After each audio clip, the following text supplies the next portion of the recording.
going on, Jerome's Raw Real Audio Rant. Again, if there's only some name for a YouTube video that was only audio, who knows, man. But, of course, the topic du jour this offseason, last couple off seasons, is quarterback one, JJ McCarthy. Now, as Vikings fans, of course, like you got to support your team.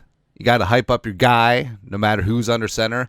And last year was slinging Sammy Darnold, a.k.a. America's quarterback, getting over mono and really playing lights out. 414 wins. Last two games, not so much. It is what it is. Got paid by Seattle. Hats off to him. And then Kirk Cousins, right? So, was Kirk Cousins a top 10 adjacent quarterback at his best? Sure.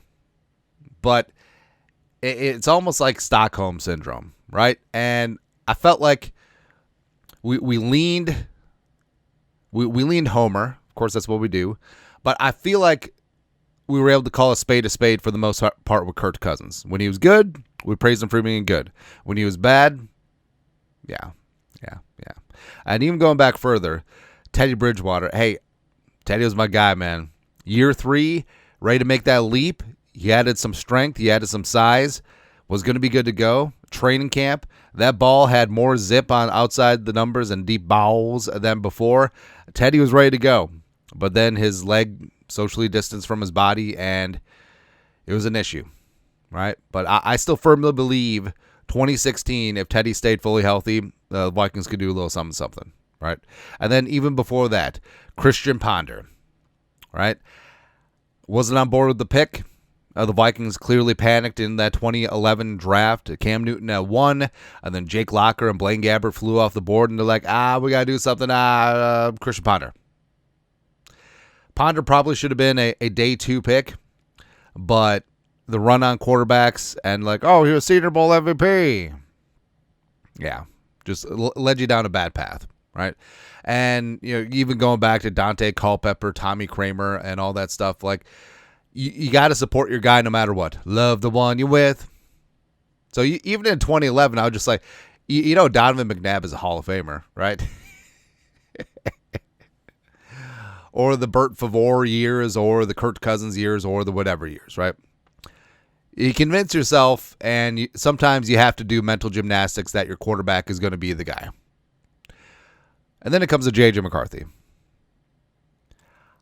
I feel like you don't have to do the mental gymnastics, tying yourself up into a pretzel to convince yourself that JJ McCarthy is going to be the guy.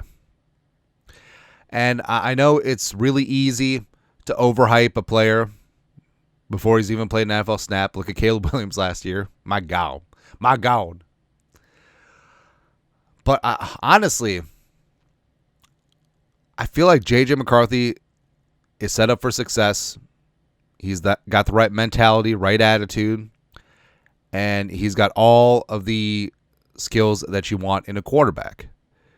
He's got extreme arm talent, can make throws outside the numbers. And now, arm strength is not the be-all, end-all, but it's certainly nice to have, right? And the fact that he literally threatens every single blade of grass, and you've seen it. It's not just coach speak. It's not just whatever. You've seen it. You've seen defenders praise his skills as well.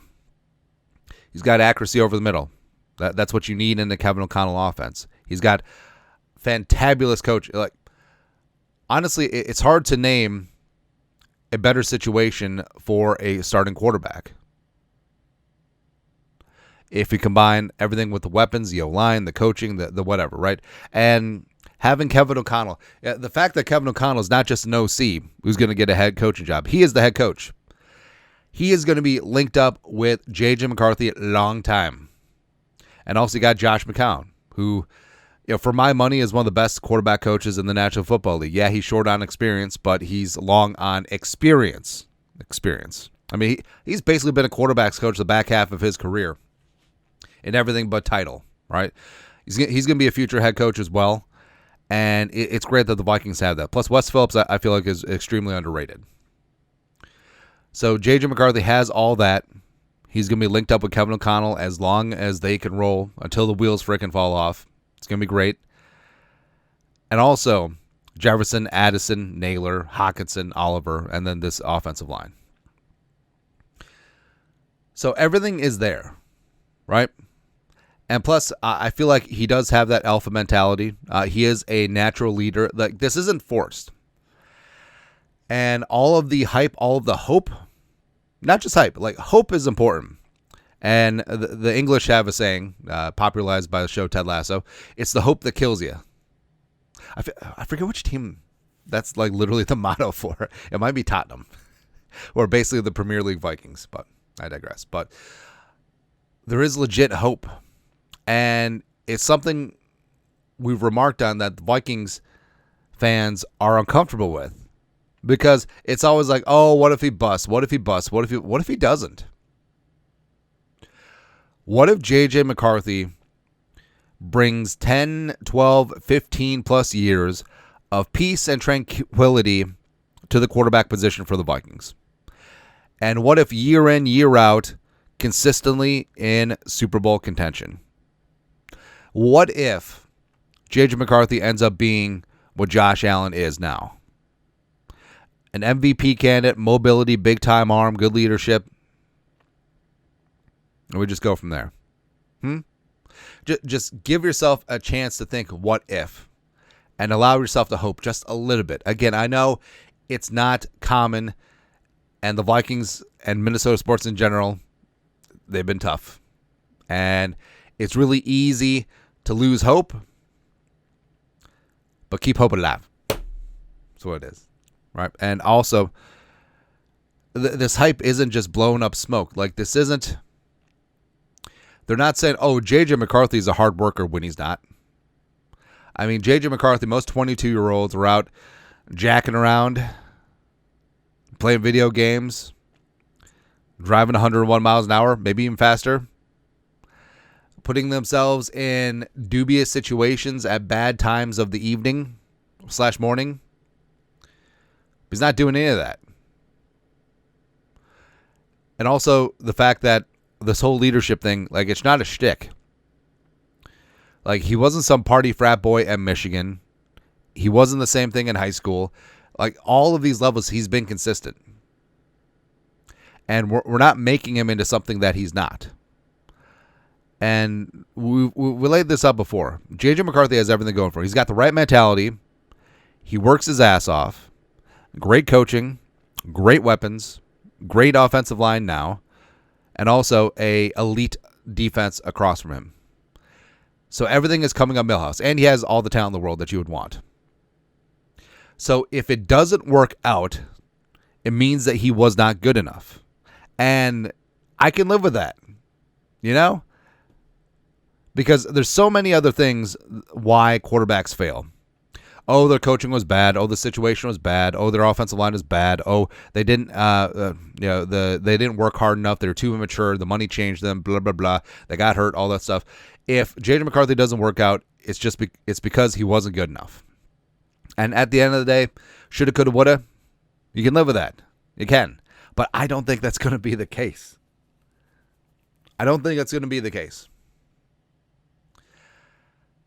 And I think once we look back at this 2024 draft, where Williams, Jaden freaking Daniels, who's the man, Drake May, Penix Mightier, Bo Nix, JJ McCarthy.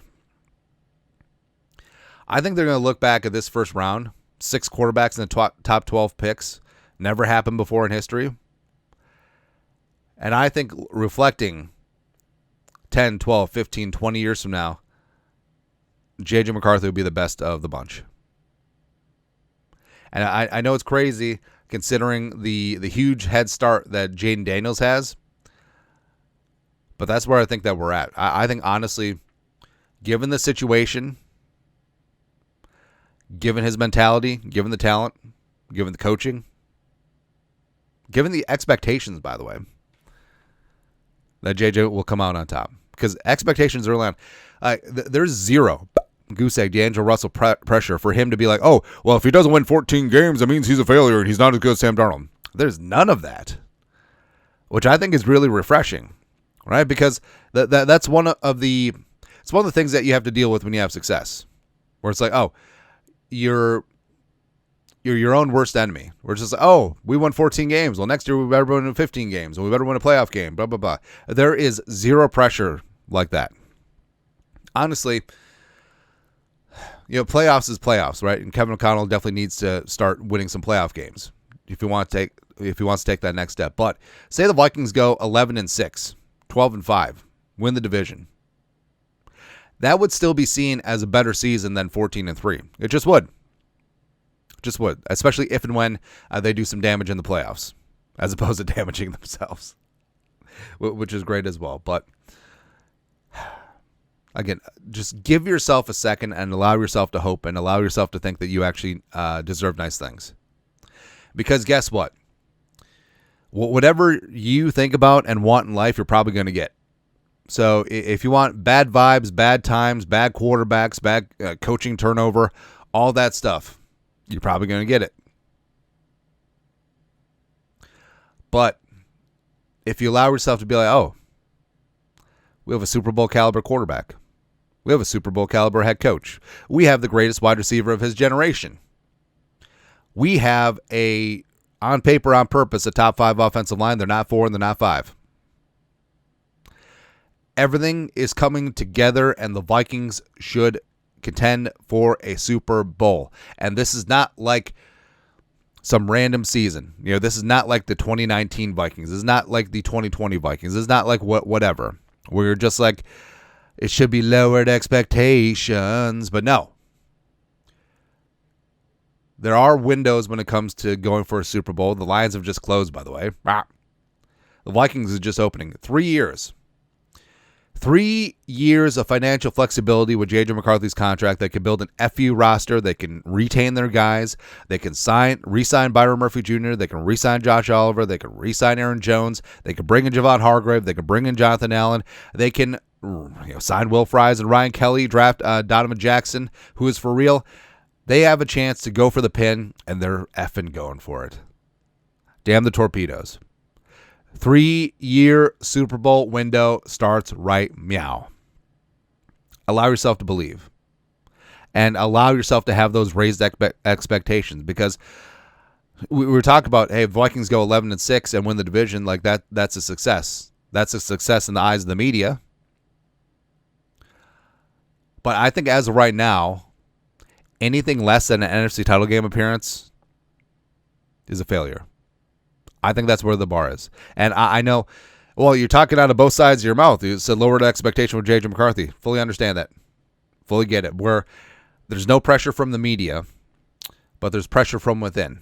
Because I feel like this team and the fans who know, they actually know that this team is capable of great things. They're going to come out, they're going to punch some dudes in the mouth, they're going to put some points on the board, have the number 1 defense in the National Football League. We're going to whip somebody's ass because I hate the freaking Eagles, but I respect Howie Roseman and the way he put together that roster. You win in the trenches. And that's what the Vikings did. And JJ McCarthy will be the beneficiary of both those trenches. That's going to be great, baby. Can't wait. Anyways, your thoughts are thoughts. JJ McCarthy worth the hype. You guys know what to do. Skull. No production value.